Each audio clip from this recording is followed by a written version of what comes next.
गीता अध्याय 15 श्लोक 2 अधश्चोध्वं प्रसृतास्तस्य शाखा गुणप्रवृद्धा विषयप्रवालाः अधश्च मूलान्यनुसन्ततानि कर्मानुबन्धीनि मनुष्यलोके.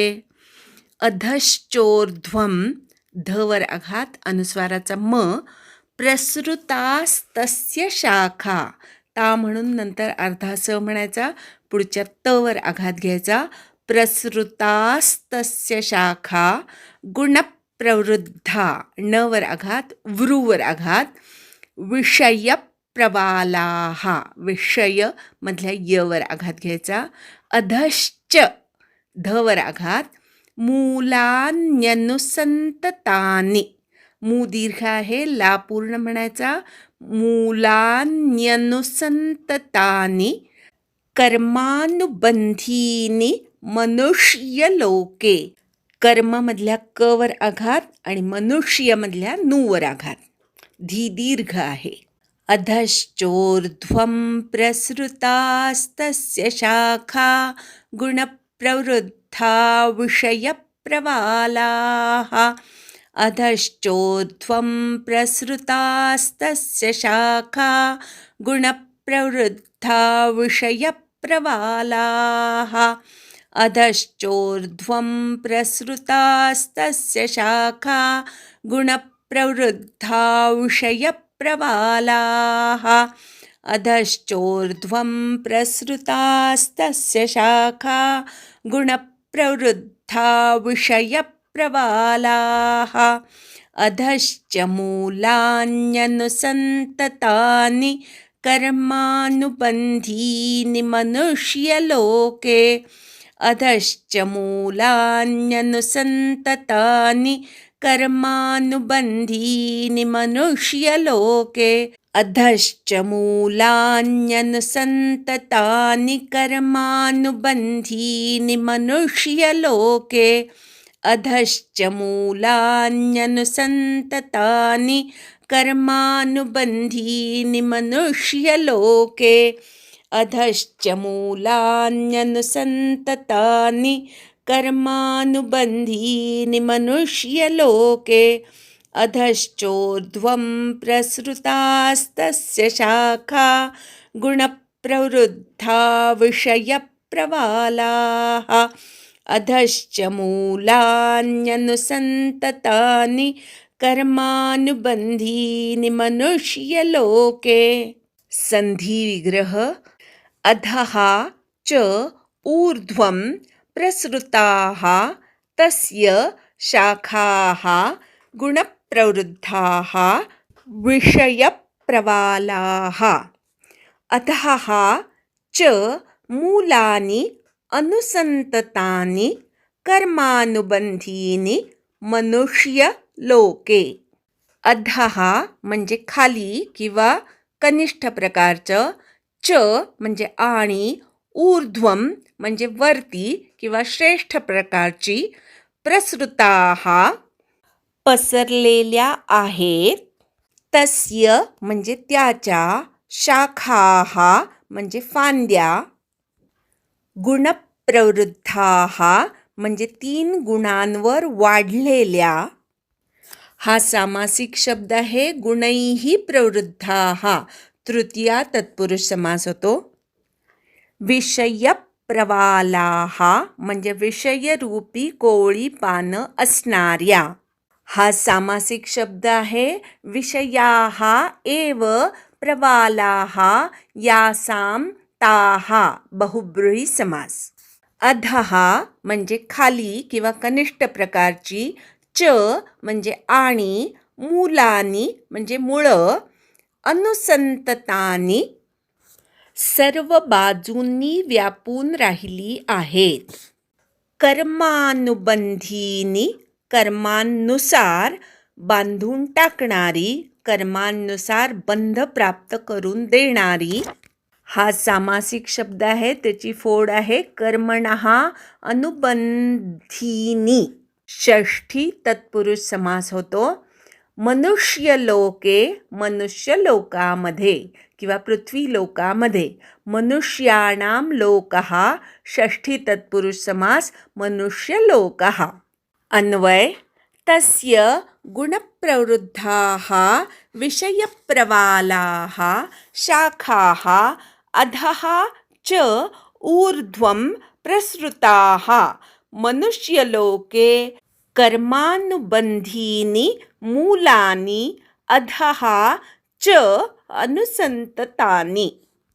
तस्य म्हणजे त्याची किंवा त्या संसार वृक्षाची 3 गुणांनी वाढलेल्या तसेच विषयभोगरूपी कोळी पाने असणाऱ्या देव मनुष्य तिर्यक इत्यादी योनीरूपी शाखा किंवा फांद्या वर आणि खाली कनिष्ठ आणि श्रेष्ठ सर्वत्र पसरलेल्या आहेत.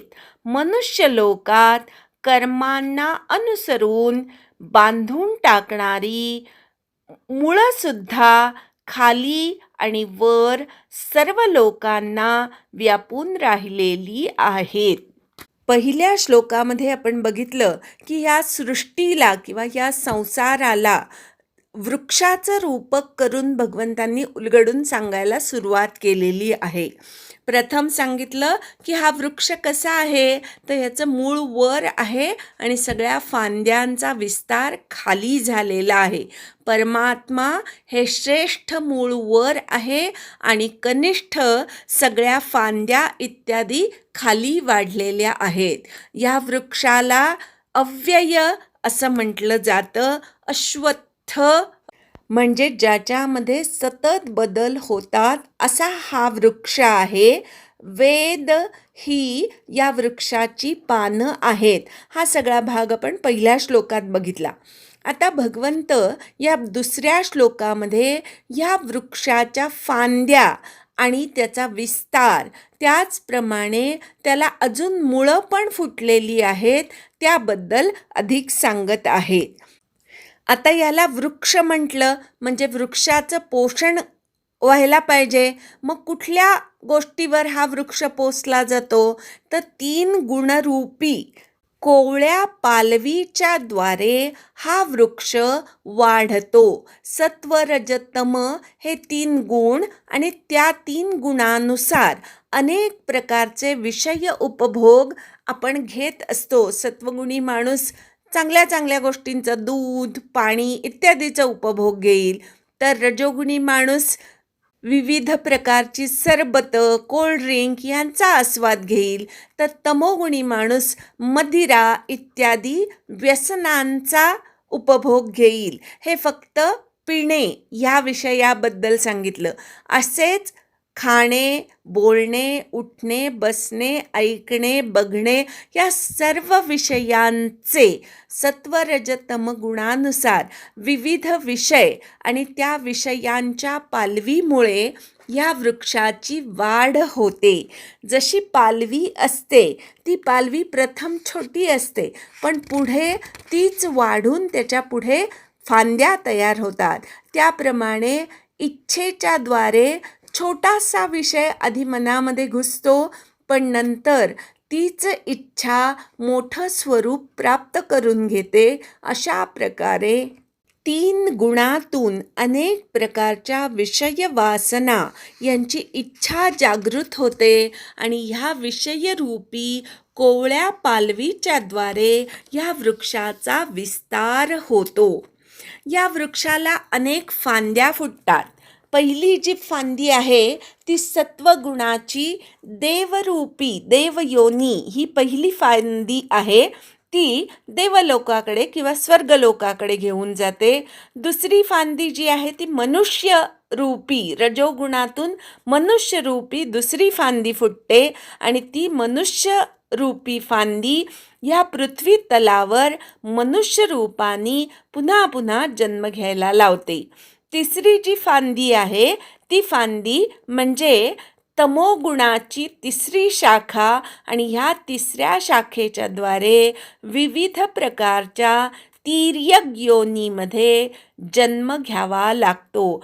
अशा प्रकारे सत्वगुणातून देवयोनी, रजोगुणातून मनुष्ययोनी आणि तमोगुणातून तिर्यक योनी अशा 3 फांद्या ह्या वृक्षाला फुटलेल्या आहेत.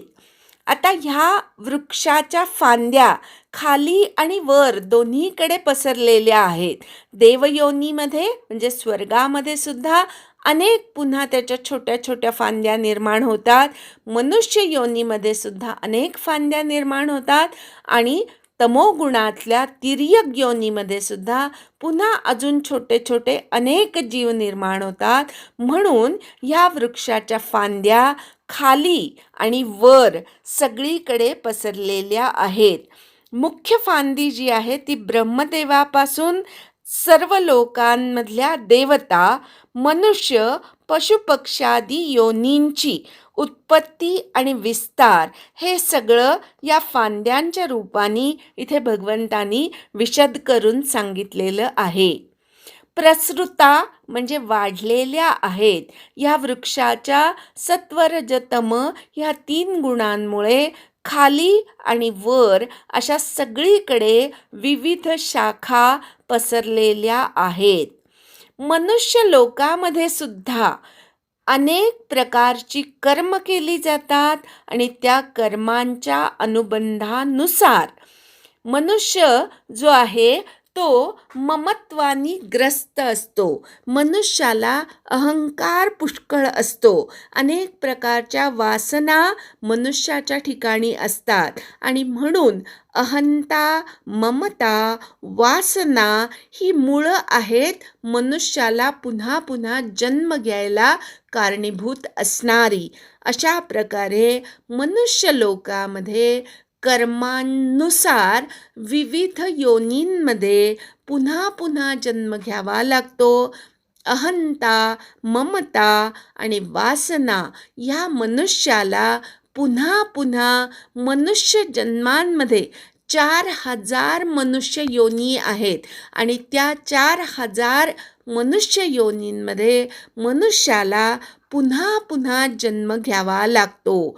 अशा प्रकारे खाली आणि वर देवयोनीमध्ये आणि या मनुष्य योनीमध्ये सुद्धा ह्या वृक्षाची मुळं मनुष्याला, इतर जीवांना चांगल्या प्रकारे व्यापून उरलेली आहेत.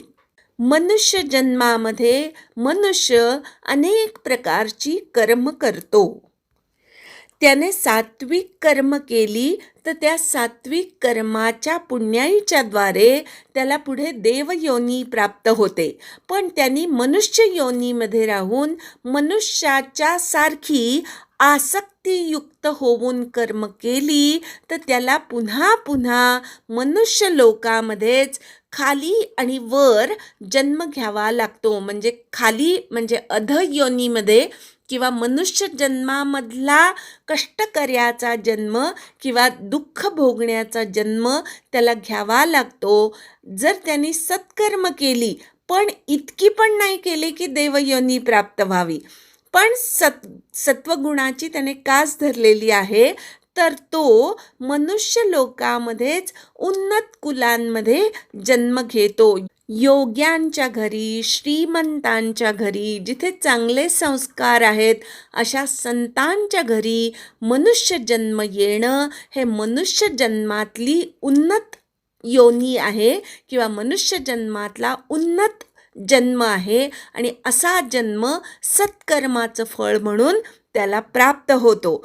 तर मनुष्य जन्मामध्ये आलेला आहे पण सतत दुष्कर्म करत आहे अशा दुष्कर्मी व्यक्तीला दिवसेंदिवस त्याची पातळी खाली खाली जाते आणि अगदी सगळ्यात कमी प्रतीच्या मनुष्य जन्मामध्ये तो जातो. त्याही जन्मात जर त्यांनी पापच करत राहिला तर त्याला तिर्यक योनीमध्ये म्हणजे कनिष्ठ प्रकारच्या योनींमध्ये जन्म घ्यावा लागतो. अशा प्रकारे सत्व रजतम हे 3 गुण, त्या 3 गुणांमुळे पुन्हा पुन्हा जन्म घेणं आलं. त्या 3 गुणांमुळे विविध प्रकारची कर्म आली. त्या कर्मांमुळे कमी प्रतीचं किंवा जास्त उन्नत प्रतीचे जन्म जीवाला पुन्हा पुन्हा घ्यावा लागतो. अशा प्रकारे फांद्याही खाली आणि वर गेलेल्या आहेत आणि वरून पुन्हा मुळं निर्माण होऊन ती पुन्हा खाली पसरलेली आहेत, व्यापून उरलेली आहेत. अनेक फांद्या, त्यांच्या उपफांद्या, मुळं, त्यांची पुन्हा उपमुळं, ह्यांनी हा सगळा संसार वृक्ष अगदी कोलाहल होऊन गेलेला आहे. त्याचं अमुक एक ह्या कर्माचं हे फळ असं निश्चितपणे सांगता येत नाही. इतका ह्या सगळ्या वृक्षाचा विस्तार गुंतागुंतीचा सांगितला गेलेला आहे. पण एक लक्षात येईल की ह्या वृक्षाला फळं आणि फुलं नाहीत. या वृक्षाला फांद्या आणि मुळं आणि पानच फक्त सांगितलेली आहेत.